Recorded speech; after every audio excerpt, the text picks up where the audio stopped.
మంత్రి మధుకర్ అనే వ్యక్తిని గత 15 రోజుల క్రితం అక్కడున్న కమ్మ దురాంకారులు కులాంకారులు అతన్ని దారుణంగా యాసిడ్ పోసి మర్మాంగాలు కోసి తీవ్రంగా చిత్రహింసలకు గురి చేసి హత్య చేయడం జరిగింది.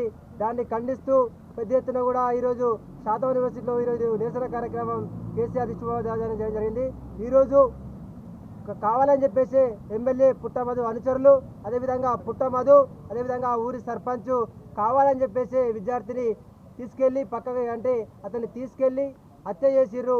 కావాలని చెప్పేసి దాన్ని ఆత్మహత్యగా చిత్రీకరిస్తున్నారు. దానికి ఈరోజు ప్రభుత్వం మరియు పోలీసులు కుంభక్కై డీసీపీ స్థాయి అధికారులు అబద్ధాలు మాట్లాడుతుంటే అంటే ఈరోజు పోలీసు వ్యవస్థ మీద ఉన్న నమ్మకం ప్రజల మీద నమ్మకం ఈరోజు పరిస్థితి ఏర్పడ్డది. స్వయంగా మనం ఫేస్బుక్లో ఇలా అతనిని హింసకు సంబంధించిన ఏ విధంగా హింస చేశారో దాడులకు సంబంధించి అతని మర్మాంగాలు కోసినాయి స్పష్టంగా కనబడుతుంటే కూడా ఈరోజు ప్రభుత్వ అధికారులు కానీ పోలీసులు కానీ ఇలా అబద్ధాలు చెప్పి ప్రజలలో దుష్ప్రచారం చేయడం చాలా సిగ్గుచేటు చర్య. కాబట్టి వెంటనే అతని యొక్క మధుకర్ యొక్క బాడీని రీపోస్ట్ మార్టం నిర్వహించాలి. అదేవిధంగా ఎవరైతే ఆ హంతకులు ఉన్నారో వారిని ఖచ్చితంగా పుట్టమధుతో సహా అదేవిధంగా స్థానిక సిఐఎస్ఐలను అదేవిధంగా అబద్ధాలు ఆడిన డీసీపీని అదేవిధంగా మొత్తం ఎవరైతే మొత్తం బాధ్యతలు వాళ్ళందరినీ కూడా వెంటనే ఎస్సీ ఎస్టీ అట్రాసిటీ కేసు నమోదు చేసి వెంటనే వారిని అరెస్ట్ చేయాలని చెప్పేసి డిమాండ్ చేస్తున్నాం.